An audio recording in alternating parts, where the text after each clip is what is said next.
sont des travaux qui sont extrêmement importants. Cela d'autant plus que, comme vous le savez, ces artères-là sont situées au niveau de l'arrondissement 1, c'est-à-dire en plein cœur de la ville de Ouagadougou. Et ce sont des artères qui permettent de desservir, bien sûr, convenablement le grand marché, la grande mosquée, et bien sûr l'avenue jusqu'au palais du Mogo-Naba, mais également la zone d'activité commerciale et administrative. Et pour tous ceux qui connaissent ces artères, bien sûr, c'était des artères qui étaient dans un état très préoccupant, un état de dégradation très avancé, si bien qu'aujourd'hui, c'est avec beaucoup de joie que nous avons donc procédé au lancement de ces travaux-là. Et c'est également l'occasion, bien sûr, de saluer tous ceux qui ont œuvré à l'aboutissement de ce projet, mais aussi inviter l'entreprise, comme le ministre des Infrastructures l'a dit dans son discours, de travailler donc avec professionnalisme. De toutes les façons, aucune sorte de malfaçon ne sera tolérée. Et à cela également, il convient d'ajouter bien sûr l'interpellation des riverains et des usagers, de faciliter aussi la bonne exécution de ces travaux-là en se conformant aux consignes et en respectant bien sûr les mesures qui seront donc édictées pour permettre donc la bonne avancée de ces travaux. Cela est également le signe, comme le chef de l'État l'a toujours dit, qu'en plus bien sûr de la mission première de reconquête de sécurisation de notre territoire, de reconquête de notre souveraineté, la mission principale également de la transition, c'est de travailler bien sûr au développement, à améliorer les conditions de vie des populations. Et je pense que la transition ne fait pas que la guerre, la transition fait également du développement et nous en avons encore une fois de plus la preuve ce matin.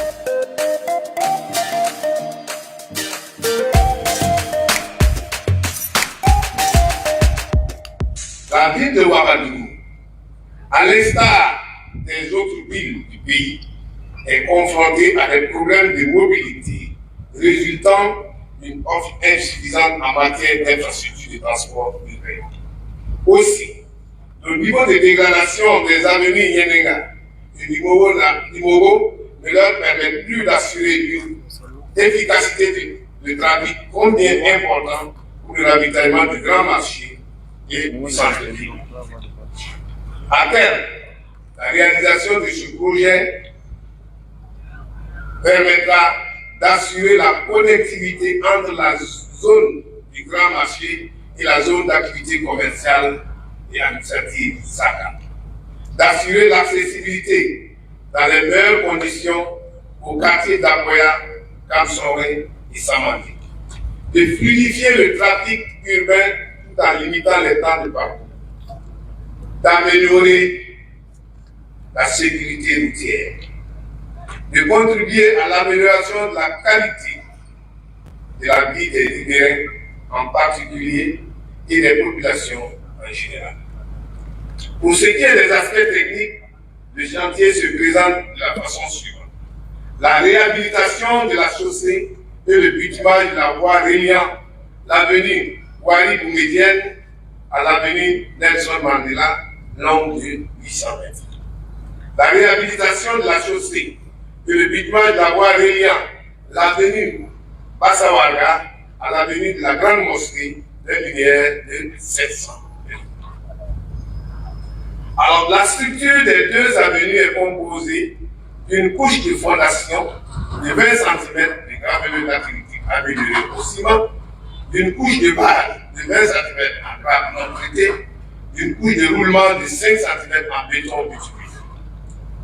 Du haut de cette tribune, je voudrais saisir l'occasion pour remercier au nom des plus hautes autorités du pays la communauté musulmane du Burkina qui a initié et financé les études techniques de l'avenue Yenenga qui ont permis le lancement des présents travaux. Ce projet prend également en compte les dispositifs de sécurité, le confort des usagers et des aménagements connexes tels que la fourniture et la pose de l'éclairage public, la fourniture et la pose des feux tricolores, la plantation d'arbres d'animaux. Le coût de réalisation de ce projet est d'1 386 200 francs CFA. soit 1,561,595,716 francs de taxes, y compris le contrôle. Le délai de réalisation hors saison pluvieuse de ces travaux est de 6 mois pour les travaux et de 8 mois pour le contrôle. Aux responsables des entreprises et des missions de contrôle attributaires du marché de ces travaux, je voudrais vous inviter à faire preuve de professionnalisme dans le travail pour que les infrastructures soient livrées suivant les délais et dans les délais requis. Au bureau de contrôle et de surveillance, je vous invite à veiller au respect strict des cahiers des charges. Aux autorités administratives, je vous invite à accompagner la mise en œuvre de ce projet pour qu'à terme, l'ensemble de ces infrastructures et routières puissent pleinement jouer leur rôle.